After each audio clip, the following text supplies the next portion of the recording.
made available on the Midlands of South BNA of South Carolina website, as well as the South Carolina Nursing Association website and our member Facebook page. So I'm going to take a moment here and ask for our partner nursing organizations to introduce themselves and to just share a brief welcome. Lisa, would you like to start? Absolutely. Good evening and thank you, Angela. My name is Lisa Davis and I am the president of the Midlands of South Carolina Black Nurses Association. And we are one of 115 chapters of the National Black Nurses Association and one of 3 in South Carolina. Our chapter was chartered in 2019. Our membership is open to all nurses, nursing students, and others who are interested in our mission. Our strategic initiatives, which are mentoring, leadership development, and advocacy. We are thrilled to be a partner in this webinar series that explores strategies for combating racism in nursing. As stated during our March webinar, which was our first webinar, we said that at this point we are beyond the discussion phase and really must work to identify and implement realistic and attainable strategies. I would also like to thank the other nursing organizations, the 4 chapters of Chi Eta Phi Sorority, the South Carolina Nurses Association, and the Student Nurses Association of South Carolina for not only coming to the table, but being an active and equal partner in the planning and execution of these webinars.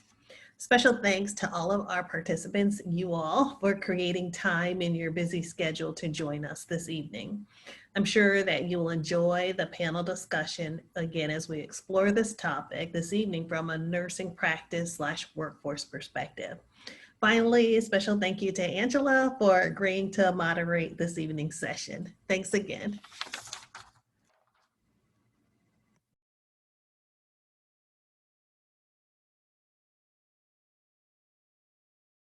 I really appreciate that. And I think we can move on to Lenora Bell. Good evening, everyone, and thank you, Angela. I bring you greetings from the sorors and fratres of Delta Eta Chapter Incorporated of Chi Eta Phi Sorority Incorporated.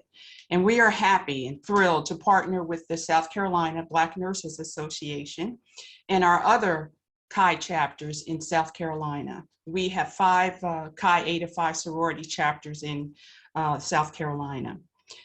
We are happy to host these discussions because we want to gain knowledge and insight in order to be better equipped to help facilitate change. Thank you. Thank you, Lenora. We're glad you're here. And then we'll have, is India here? Yes, ma'am. Hi, India. Hello. My name is India Nelson. I'm the president of Phi Phi chapter of Chi Eta Phi. We are located in Sumter, South Carolina. We service Sumter, Clarendon, Kershaw, Lee, and Calhoun counties. All of our registered nurses live in or reside in one of those 5 counties. And we're just excited to be a part of this webinar. This is our 3rd one. We hope some of the ones that have come to the March and April are back this time, as well as welcoming any new faces. Once again, welcome.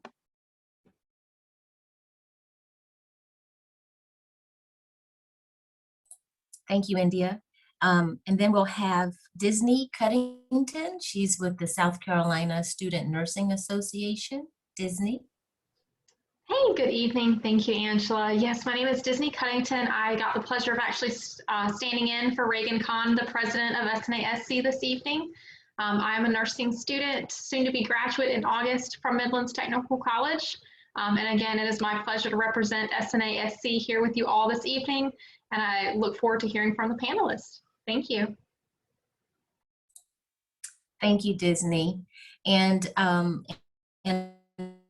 again, I'm Angela Dykes, and I am president-elect of the South Carolina Nursing Association, and I'll be speaking on behalf of our president, Kelly Boudoulet. of the South Carolina Nursing Association, and we're just so very thrilled to be a part of something of this because it has been much needed within our communities as well as our nursing communities. And so we've enjoyed these webinars and plan to continue to promote this and pass the information along to bring awareness. Okay, so with that, we are going to have a panel discussion today that will also include a question and answer.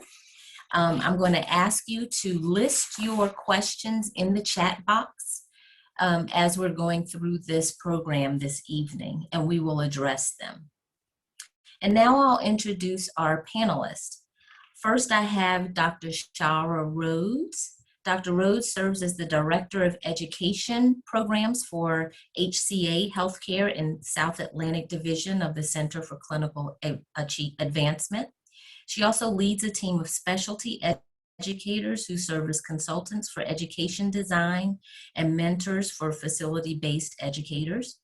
She also volunteers as the Accredited Approver Program Director for the South Carolina Provider Unit and lead nurse planner for the South Carolina Nursing Association. Dr. Development and Executive Leadership and Coach Mentoring, which has helped to continue to work with students, nurses, and emerging leaders to connect current and aspiring nurses with a future in nursing they did not realize possible. Healthcare systems leadership, and she also has various teaching and leadership experience, as well as the recipient of awards. Dr. Rhodes, which I thought was really, it touched me. She is inspired by her 3 children who have helped to shape her worldview as a person quite profoundly. They inspire her fervor to combat onlooker syndrome in every possible way, to pave a pathway to elevate the meaning and the scope of inclusivity. Also, we have Keisha Robinson. She is a registered nurse who currently works with Prisma Health Richland in Columbia, South Carolina. She has 20 years of management and leadership experience working for a Fortune 500 company. She is a recent graduate from the Central Carolina Technical in Health Science and a master's in healthcare administration. It is her goal to obtain diverse experience and become a travel nurse, and also find and create opportunities to increase their journey. Finally, we have Dr. Cynthia Walters. She is employed by Prisma Health, formerly Palmetto Health, for more than 40 years. She is the Director of Diversity and Inclusion. She was appointed the first corporate Director of Inclusion in 2013 for Palmetto Health. Her responsibilities include strategic leadership, infrastructure, building, and process development to strengthen and sustain a culture of inclusion for team members, patients, physicians, and the communities that are valued and respected. She has lectured on diversity and inclusion at the local and national levels. In addition, she has also written several articles on the subject. She is also an ordained Baptist minister. She is very active within her community. She serves as the community chair for the South Carolina Chamber of Commerce Diversity Council, member of Community Relations Council, and Women in Philanthropy. She's also a member of the Columbia, South Carolina Alumni Chapter Delta Sigma Theta Incorporated and the NAACP. Dr. Waters is married to Mr. Otis Walters, and she has 4 adult children and 1 grandson. Welcome, welcome, welcome. We are so very pleased and honored to have the 3 of you here with us tonight. Okay, so before we begin, I just want to make sure that everyone remembers to put their questions in the chat box. And I'm going to ask a question that I would like for all of you as participating in the webinar. Plus, in this chat box, what do you think an inclusive workplace looks like? And I'll just give you a few minutes to just add that in the chat box, and I'll read some of the answers.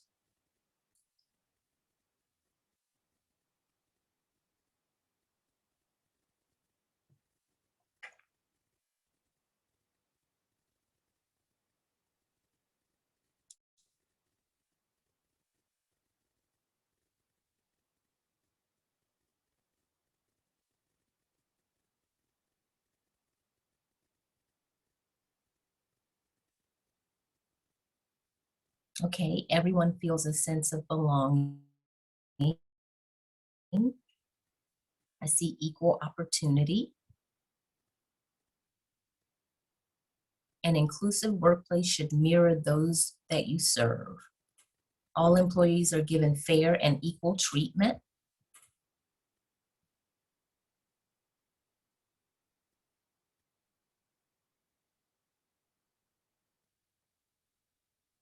Everyone is accepted equally.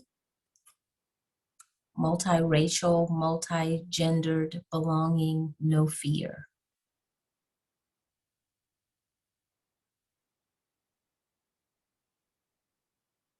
Equal opportunity for career advancement. Talents are maximized and there's room for growth. One that embraces all employees equally.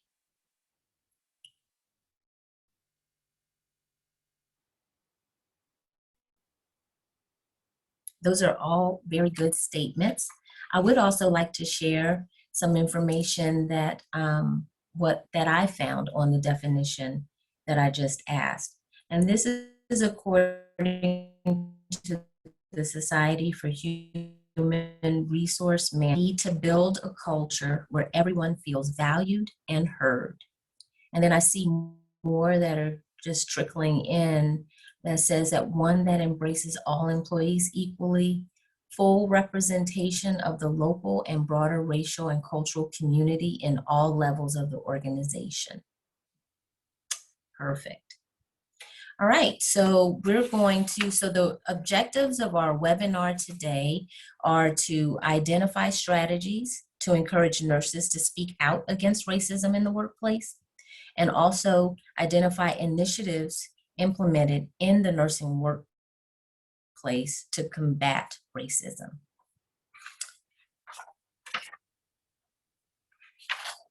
Okay, so I'm going to start off with some questions, and these questions will go to the panelists. And I'm going to start with Dr. Walters first. Dr. Walters, and this is a question for all three of the panelists, but I'm just starting here first.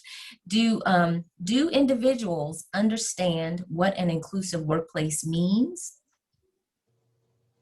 Thank you, Angela. And before I answer that question, I first wanted to thank you, Lenora Bell, for inviting me to be a part of the panel today. And Angela, I want to thank you for your kind hospitality this week to ensure that I knew what to expect and to just give me encouragement. It was really good talking to you this week, and Lenora Bell knows how much I love her. So again, thank you, Lenora. When I think about, do individuals understand what an inclusive workplace means?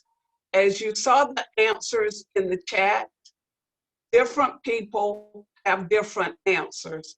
So I would suggest that in an organization that you have a standardized definition around what being an inclusive culture means, so that when you talk about being an inclusive culture, all your team members, all your leaders are speaking the same language and moving in the same direction.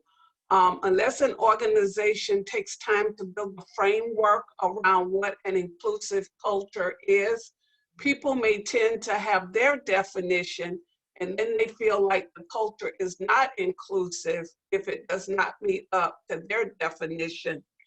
At Prisma Health, we use the definition, a culture where every individual is embraced, engaged, and invited to contribute fully to the organization in order that they might strive. Not just survive, but in order that they might thrive. So when I think of an inclusive culture, there's a standardized definition so that all the team members and leaders know what that definition is, that the organization makes this a strategic priority, that there is a place of psychological safety and there's a safe space so that if team members or leaders feel like an organization is not inclusive, they don't fear having that conversation. And I looked at one of your definitions that talks about, one of your objectives that we build a workplace that encourages nurses to speak out against racism in the workplace. Again, in order for that to be effective, there needs to be a standardized process, a standardized definition, and a psychological safe space so that team members don't fear repercussions if they do speak out.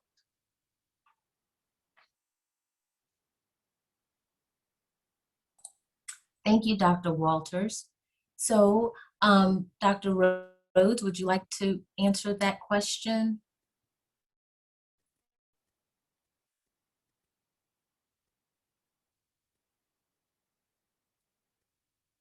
Certainly.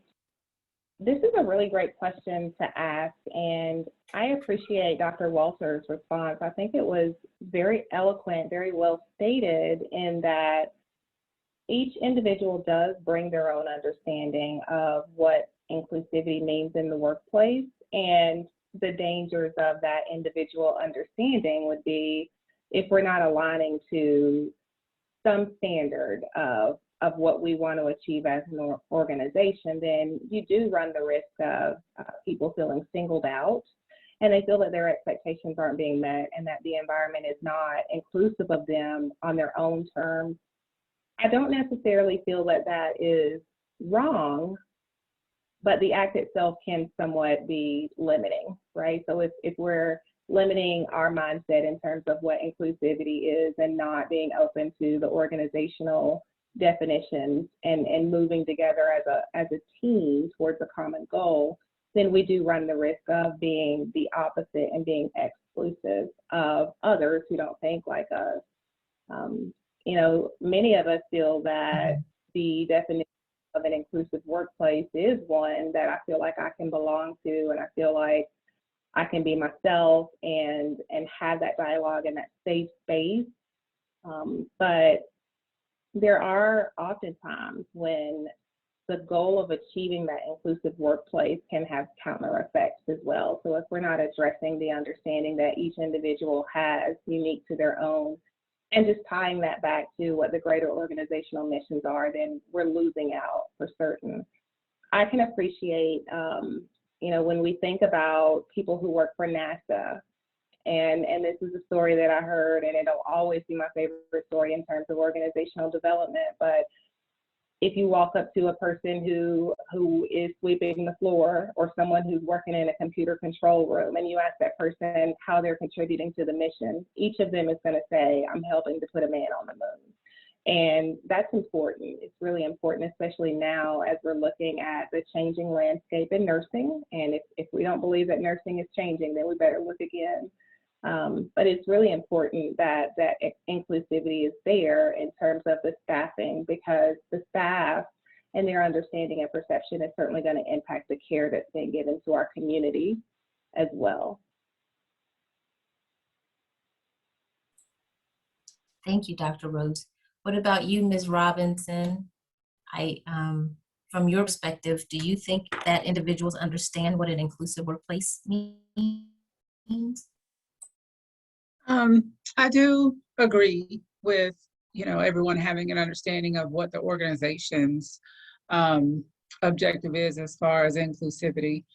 I also think that people will still I guess, read or look to understand that and how it particularly applies to them. So there is some degree of subjectivity that will come with understanding and actually putting it into play. As I've stated very frequently, I do believe that overall, most individuals in the workplace do understand what inclusivity means. However, putting it into action seems to be more of the goal that we're looking to do from a day-to-day, case-by-case basis, because that's where the biggest opportunity is. Someone may feel that based on the organization's standard of inclusivity, that their perception is that it's good, you know what I mean? And then there are others who may feel that they still are excluded based on their own perception, their own personal experience, what happens on their floor during their shift on a day-to-day basis. So again, I definitely do agree with Dr. Walters and Dr. Rhodes' perspectives. I definitely do agree that everyone should understand the organization's position on inclusivity. I would challenge everyone to take it a step further and make sure that we can put it into practice, because that's where the biggest opportunity lies based on my experience. Thank you, Ms. Robinson. I think that was a great, response to that question. All of them were actually. And it's really good because it leads us to this next question. And I feel, and I'm opening it up to the panelists, either one of the three of you, just, answer as you feel led. But what are the most pervasive barriers and challenges to promoting an inclusive workplace?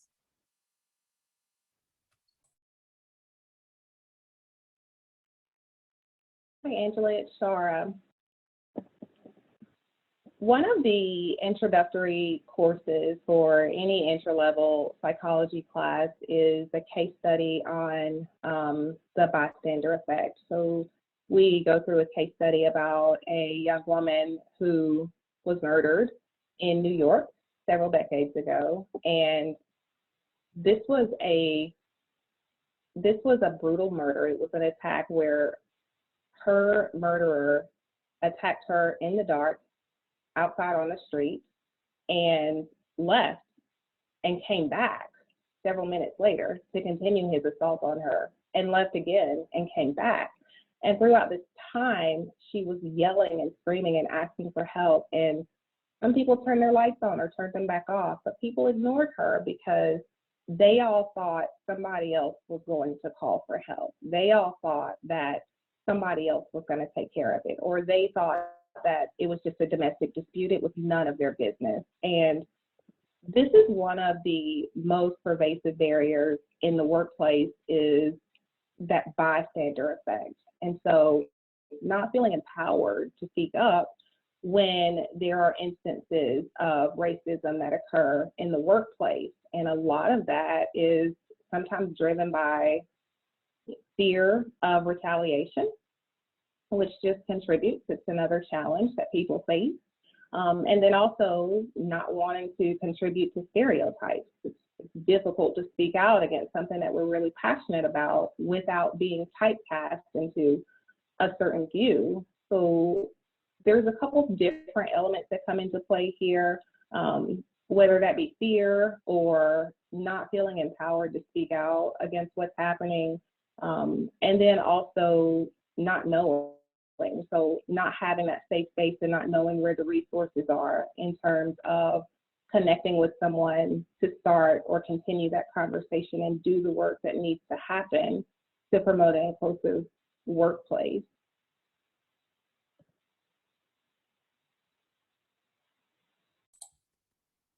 Thank you, Shara.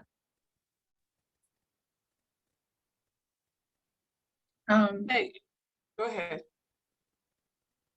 For me, I think that the biggest barriers and challenges that I've come across are overall is the culture, because in different working environments, the culture can vary.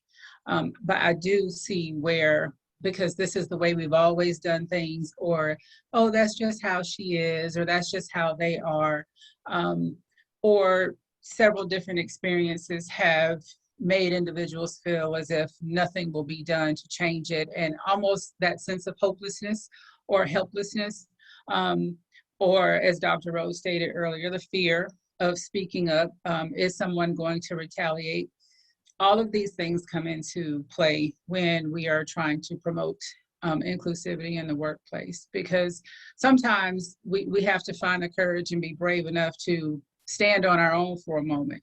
But we also have to realize that there are a lot of barriers that can come with that. Again, it goes back to the perception and the culture of that environment. So if someone standing up is not typical, or doesn't happen that often in that environment, then that person can be perceived as a troublemaker, or not part of the process.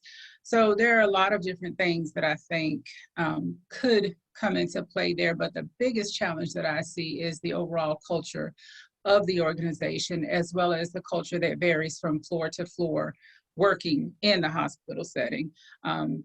And within any organization, sometimes it can also be the culture within the leadership itself. I have seen where leadership on one floor may be very different from the leadership on another floor.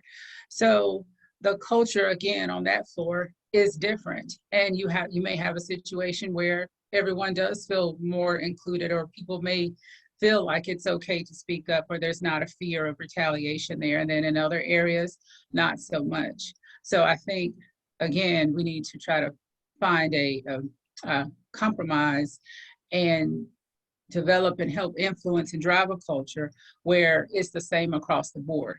That will go back into falling in line with the organization's definition of what it means to be included in the workplace. Keisha, that's so great. And my favorite quote is by Charles Kettering, and he says, if you're doing it the way you've always done, you're probably doing it wrong. And I would just add to the discussion as I sit here and think about this question. Number one, we have 5, maybe 6 generations in the workplace now, and we all come with different expectations. I would also say that as we look at our employees and our leaders, we bring our own unconscious or implicit biases to the table.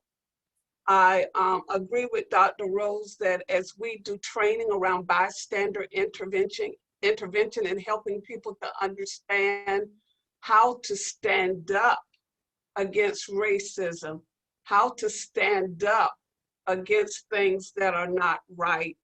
We also have to teach them to look at their own unconscious biases, because if we have a brain, we all have biases. Biases are not a bad thing unless it causes us to marginalize or discount one group of people over another group of people. And sometimes in our organizations, we think that when we do training, once it's done.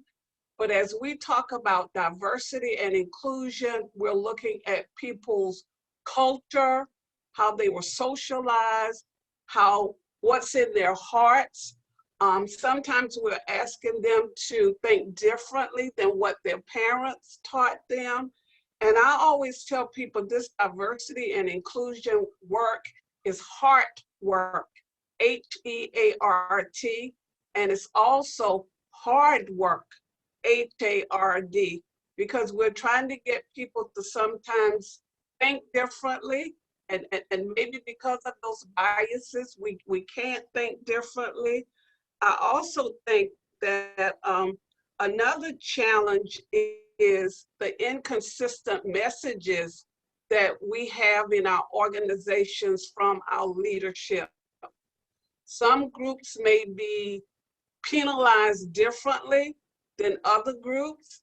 So then that makes some groups feel like the organization is not a psychologically safe place for me to speak out unless I am of a certain persuasion.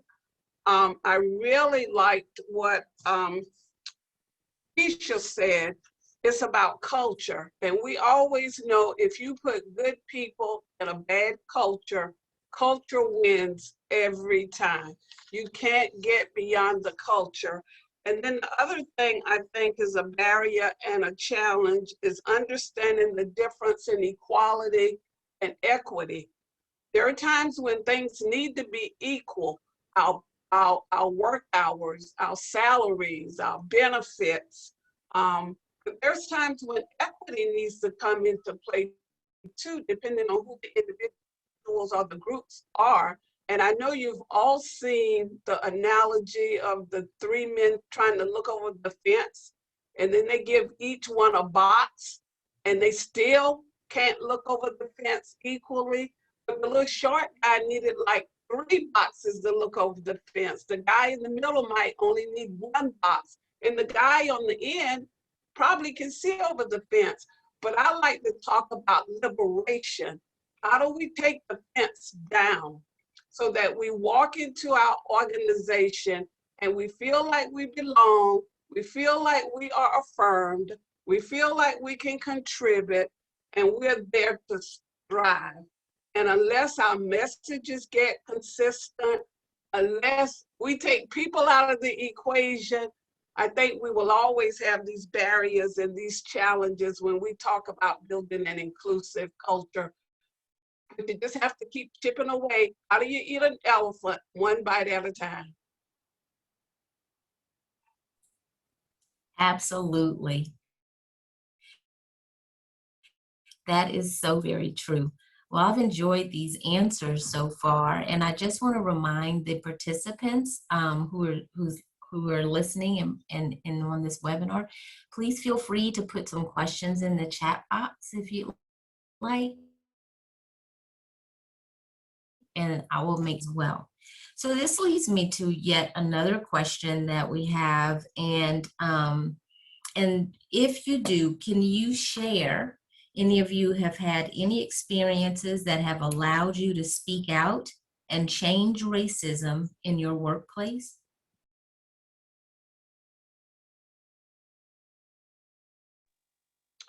Angela, I would say this worked for me, and I get emotional. I talk about this all the time. I would think I'd be at the point now where it wouldn't be so emotional, but this is more than work for me.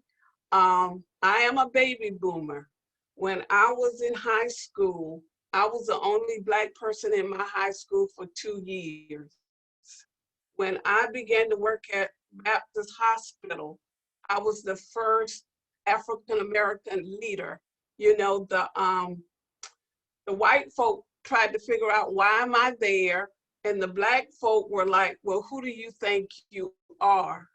So as I have lived my life, this has become a mission. I heard Dr. Rose talk about her children. I have 3 children too. And what has allowed me to speak out against racism is that I never want my children to experience what I had to experience. I have 1 grandson, a very bright young man. And as we are now in an age where our young Black men are being shot, being killed for the least little thing, I never want that to happen to my grandson. So what gives me the courage to speak out against racism is that I have lived it, I have experienced it, I know what it can do to people if they don't have the courage and the conviction to stand up for themselves. And I'm always for the underdog, because some people don't have that courage, they don't have that conviction for whatever reasons. So if I can make Prisma Health a better place for team members to thrive, particularly those that are marginalized, that's where I get my courage from. That's what causes me to speak up. And at the end of the day, I'm the director of diversity and inclusion. So I've been given permission to walk through the organization when I see things that are not correct as it relates to building an inclusive culture. Then I have a responsibility, I have a role, and I have a desire to speak out.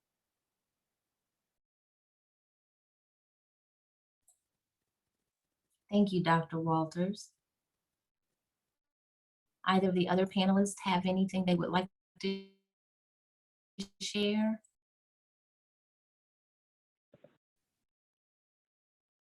I would say I have several experiences that motivate me and encourage me to speak out. I don't want to go through each of them one by one, but I have experienced some degree of racism from the time I was a child all the way up until now. And it comes from every angle. And it's, I guess, it's something that you never really can get comfortable with if you're on the receiving end of it.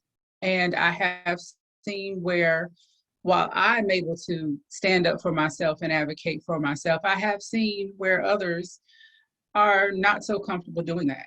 And I don't know if it's because, you know, there's a fear there, if they were never taught how to advocate for themselves. I don't know what the reason is. But what that does allow me to do, and it also motivates me to do, is that if I see someone who is dealing with racism and they're not saying anything, I don't mind walking over and wrapping my arm in their arm and saying, no, that's not right. You shouldn't let someone treat you that way. You shouldn't let someone talk to you that way. Here's what we can do. And I try to stand beside them, because a lot of times that's all that somebody needs. They need to know that they're not in it alone, that someone else understands how it feels and someone else is willing to walk the walk with them. I too am a parent. I have 2 children. One of them is a 17-year-old male. And, you know, just looking at the current climate of our country, seeing things on TV, on social media, it's at the point where you almost don't even want to watch the news anymore, because you can already anticipate, you know, the stories that you're going to hear. Those are all of the reasons. And it's not even just with racism alone, it's anybody who is different from you or the next person who is being treated unfairly. It could be because of the color of their skin or a disability or the way they talk or where they're from, or someone who may think, as Dr. Walters shared, who do you think you are? Or the audacity of you to come in here and think that you can X, Y, and Z.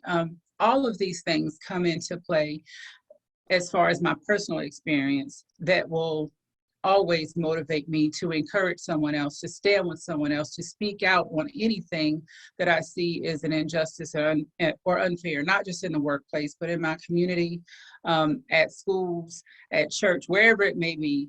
And I think that's something that I often challenge anyone who I consider near and dear to my heart. I always try to get them to stand up for other people, even if you're afraid, because trust me, there is someone else somewhere who's willing to stand with you. Thank you, Keisha. That's so true.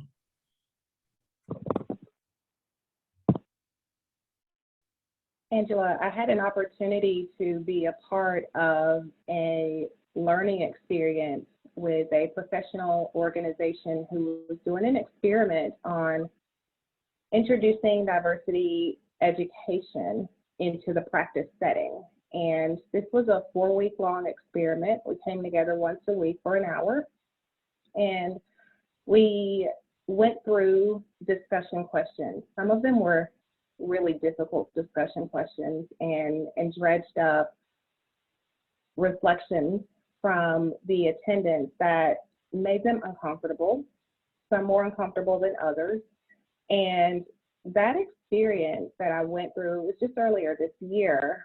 There were even times that I was uncomfortable talking about racism in the workplace and educating on racism and equality in the workplace. And we talked about you do need to strike that discomfort. You do need to shake the ground, if you will, but it's the right kind of discomfort that we're seeking. That's our goal. And so at the end of that experience, the moderator, who was a young lady born and raised in Iran, her family fled when she was a teenager or maybe a little younger.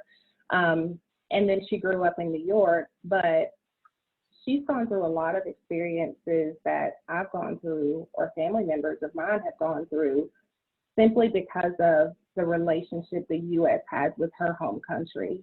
Not that she lived there beyond a certain age, she hasn't picked up values, but just understanding that each of us has gone through experiences. And at the end of that, I felt really sad that I'd had the opportunity to unpack some of the things that I've carried around with me for decades. And I had that safe space.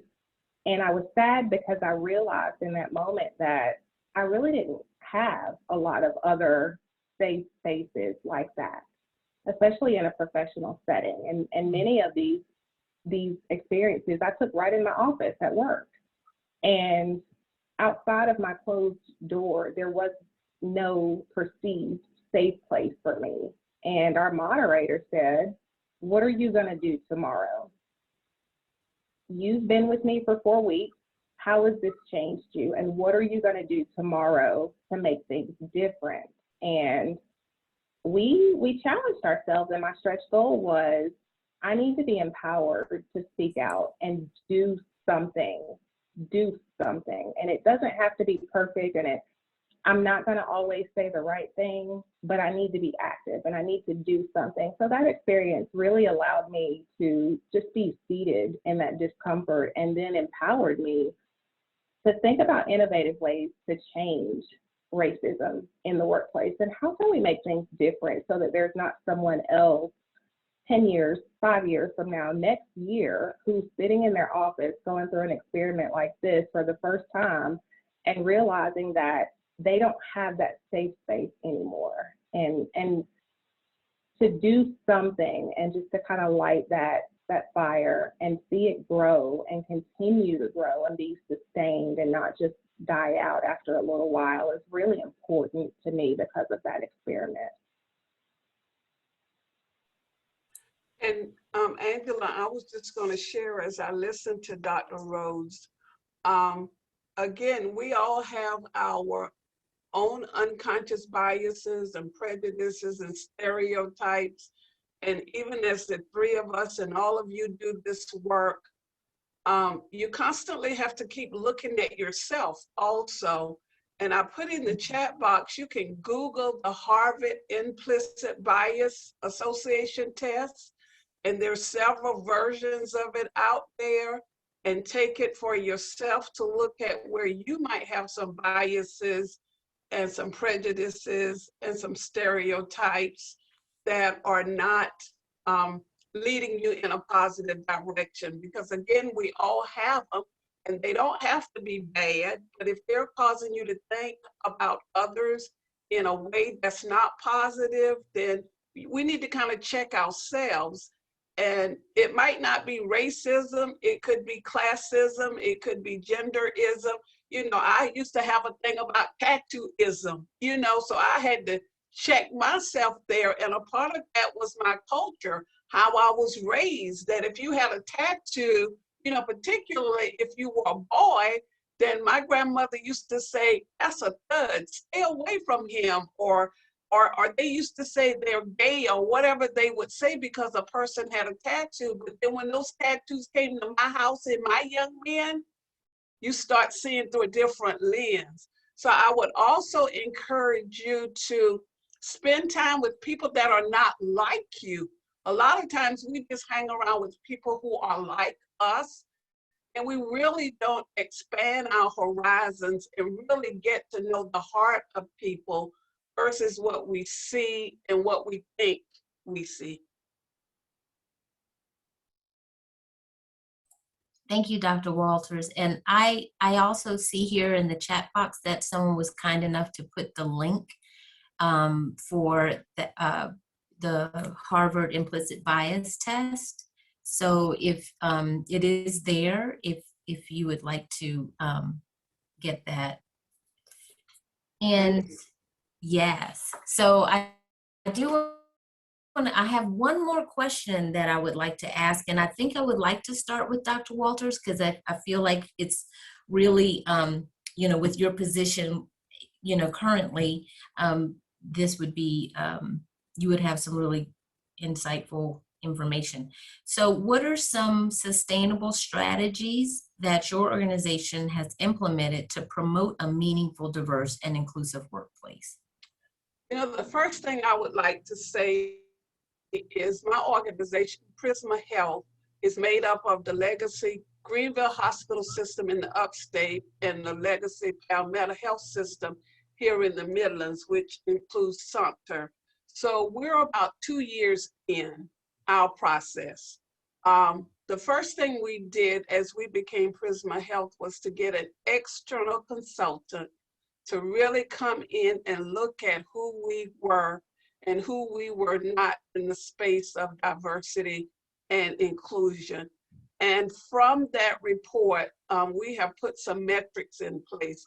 And again, we're about a year into that process. We have 30,000 team members, so please don't hear me say that we are working on all cylinders, because we still have pockets and we still have areas that we're working on. But out of that survey, we have established a Diversity and Inclusion Council made up of physicians, academics, hospital leaders, our business resource group leaders, as many people as we could think about to put on that council to come up with goals, objectives, and metrics to begin to move us in a positive way. We have behavioral expectations at our organization. Here is who you are when you show up at Prisma Health. Here is who you are not. And last year, I was really proud of our organization. You know, with the death of George Floyd, people were saying all kinds of social media. And because of those behavior expectations, some team members got terminated because that was not who we are. So we do have our behavior expectations. We have what we call business resource groups. We have 7 in our organization, and that's an opportunity for people with shared characteristics or life experiences to come together and talk about how we can make Prisma Health a better organization for those groups. We have an LGBTQ group, we have a women's network, we have an African American network, we have a Veterans Association, and I'm talking fast because I know our time is running out, but we're looking at setting up an interfaith BRG. In the past, all we pretty much did was look at Protestant holidays. So now we're looking at other holidays. And another thing we do in our local team member leadership news is we try to recognize different groups. In January was African American History Month, and we gave out the MLK Award. In March, we recognized Women's History Month. This month, we're looking at Asian American and Pacific Islander. And thank you, Dr. Rose, we're doing some bystander intervention this week. So we learn how to stand up safely and appropriately for our team members. We have a website that we put all our D&I information on. And I'm proud to say I'm getting more calls in at my office. People are starting to engage around those at work. And I think all of those things that we're putting in place and more to come will help this work be sustainable at Prisma Health. Not that we have arrived, but we are on this journey, focused and moving forward.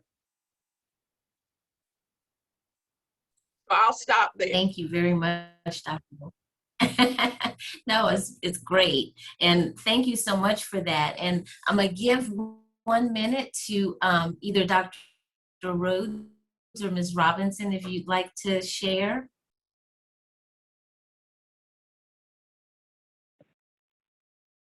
Sure.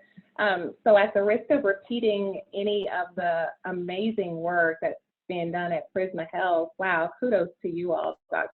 Walters. That's really great work. HCA Healthcare is an organization that it's a corporate organization. So it's a corporation for healthcare in our communities. And we have over 180, almost 200 sources of healthcare across the country and across the pond in England as well. And so one of my favorite implementations that's happened with HCA Healthcare is that we have at our corporate office a chief of diversity and inclusion. And Sherry has been in her role for a very long time. She works within HR, they're her partners, and so she can influence so many things in that area.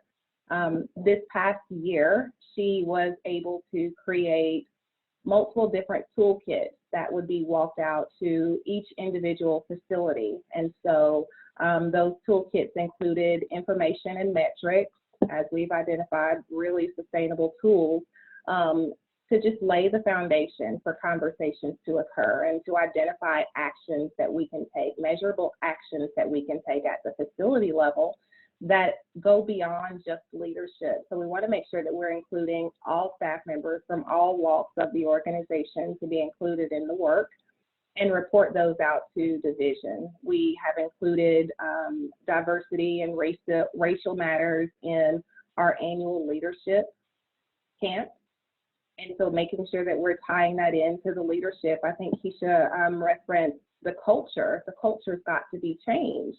And where do we start with the culture? A lot of times we start with the leadership because they impact what the culture is going to be on their unit by allowing or not allowing certain behaviors and attitudes. So equipping our leaders with that information has been very helpful. And then also we've created the colleague networks as well. And so that's allowed us to identify with groups that we want to either learn from or be a part of. So we do have the LGBT group, which I joined as a mom of a LGBTQ teenager. We have our Asian Pacific Islander group that I joined as a supporter of nonviolence. And so multiple colleague networks, and you're welcomed. We have discussion groups that happen either scheduled or pop-up discussions, which I really, really love. When we were listening to the verdict for the recent Chauvin trial, we listened together on a pop-up group and had some discussion around that. And this is an organization that looks a lot differently today than it did 8 years ago whenever I joined. And that gives me hope that we are going in the right direction. Very good. Well, we have just a few minutes left, and I want to leave some opportunity for people to put some questions in the chat box. And as you're doing that, I do want to thank our panelists for being on today. We've heard some really good information today, and it's motivating. It you know, and I hope that it motivates the participants and the listeners too. I also want to remind you that the contact hour is pending. Evaluations will be mailed approximately 2 weeks after the event. And the email is going to come from the University of South Carolina Center of Nursing Leadership. Our next webinar is going to be on June the 14th, addressing implicit bias in nursing, a solutions-based approach. And I'm waiting for any questions that you may have in our last few minutes because we've had some dynamic panelist speakers here today. And so I want to give you an opportunity to, pick their brains while you have them, or feel free to maybe reach out to them. And I also would like to leave you with this challenge too. What can you do? And this is to all of us here on this webinar today, but what can you do to help promote a more inclusive workplace?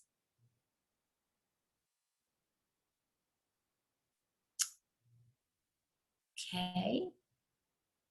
Looking, any questions coming from, let's see. Oh, you're so welcome. Yes, and really grateful. Dr. Walters has put her contact email address here for you. And Dr. Rhodes is thank all of our collaborative councils that have brought this. It has been very helpful. Dr. Rhodes has also included her email address too, if you'd like to reach out to them.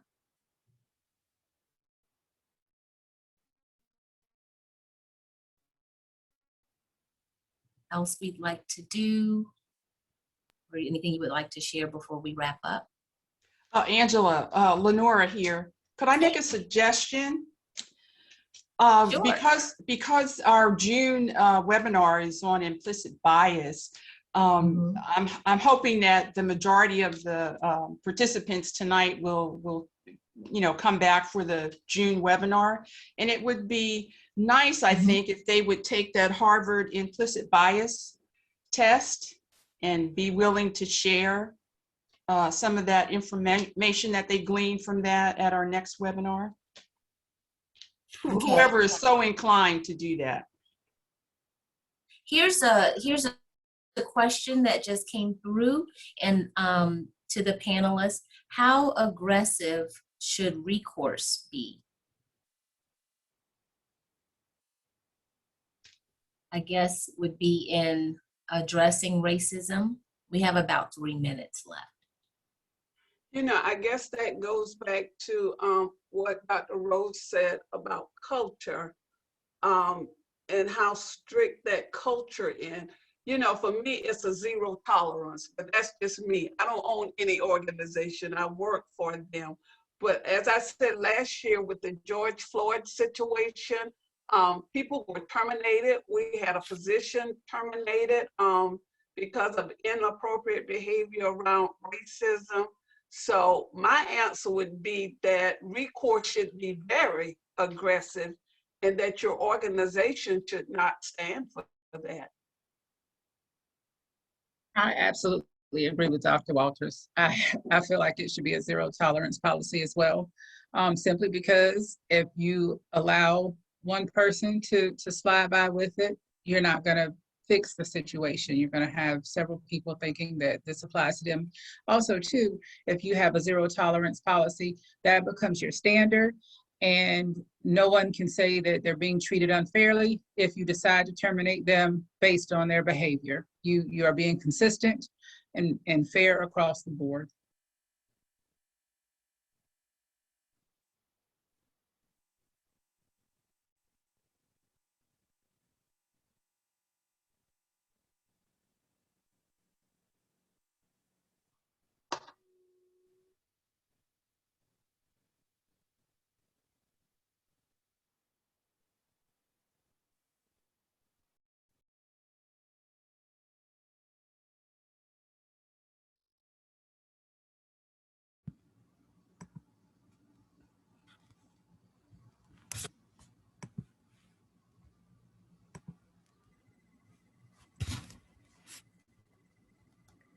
So it looks like we've lost Angela. I am not sure what happened, but I do want to, on behalf of Angela and all of our partners, first of all, thank our panelists for this conversation. We appreciate, again, you taking time out for us to really kind of start a conversation around this topic. And again, look forward to next month's session on implicit bias. And Lenora Bell, I think you brought up a great idea that we can share the link to the Harvard test with those who have registered for next month's session, and encourage them to take that prior to next month's session, and also encourage them to share it with others as well. All right, well, thank you all so much for being here this evening, and we look forward to you joining us next month. Have a great evening. Good evening. Good evening, everyone. Thank you. Good evening.